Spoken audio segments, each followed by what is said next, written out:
I'm Advocate Thuli Madonsela, founder and chief patron of the Thuli Madonsela Foundation and the former public protector of South Africa. The social accountability experience that had maximum impact in my experience was one when I was a pup protector and we had to intervene in a community in the Northern Cape where children had been excluded from schools because the community demanded service delivery, mostly in terms of roads and development promises.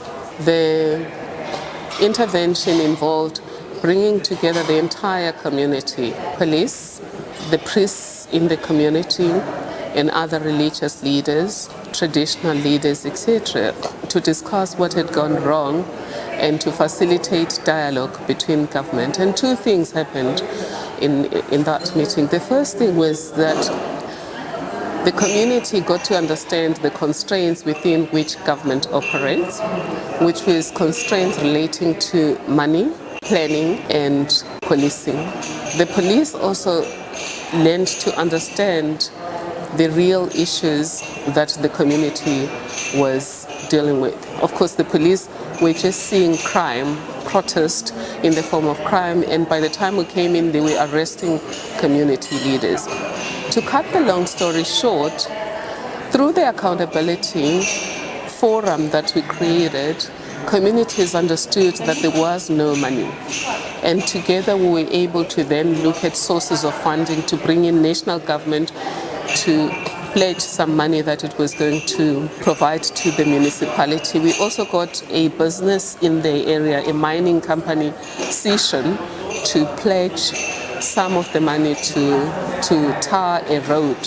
And of course, to an average person, you may not have understood why a tarred road was important.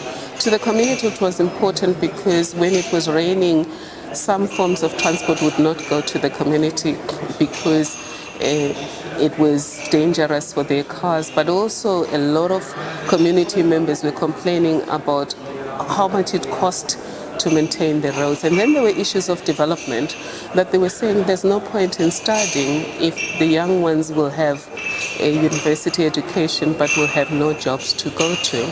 And through that dialogue, we were able to look at the extent to which promises have been met. And it turned out that the promise that had been made was that this area was identified as a poverty node. And when the borders were reassigned between two provinces, they fell through the cracks because the province that had promised them to fund their development was on the other side. The new province was not given a budget to carry through the development. The lesson there was talking and bringing people together, sheds light on the problem, it restores trust, and it mends broken relationships. For me, the lesson we learned was that social accountability builds trust, and it does that by shedding light on the real issues and diffuses tensions by getting everyone to focus on what really is the problem and what options are available to solve that problem. When there's a protest, it's usually because there hasn't been a forum that has been provided for social accountability, which is really direct answerability by government to the people. And people really resort to violence as the language of the disempowered and the language of the voiceless. And if we create more opportunities for, firstly, transparency in terms of what was budgeted for,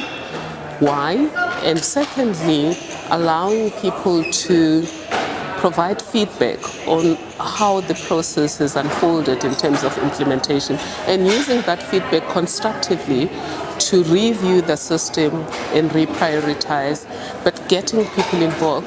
But just lastly, the other lesson that I learned is that when people are involved, they're more tolerant about diminished service delivery. When they're not involved, the expectations are high, and sometimes high in a manner that is unreasonable.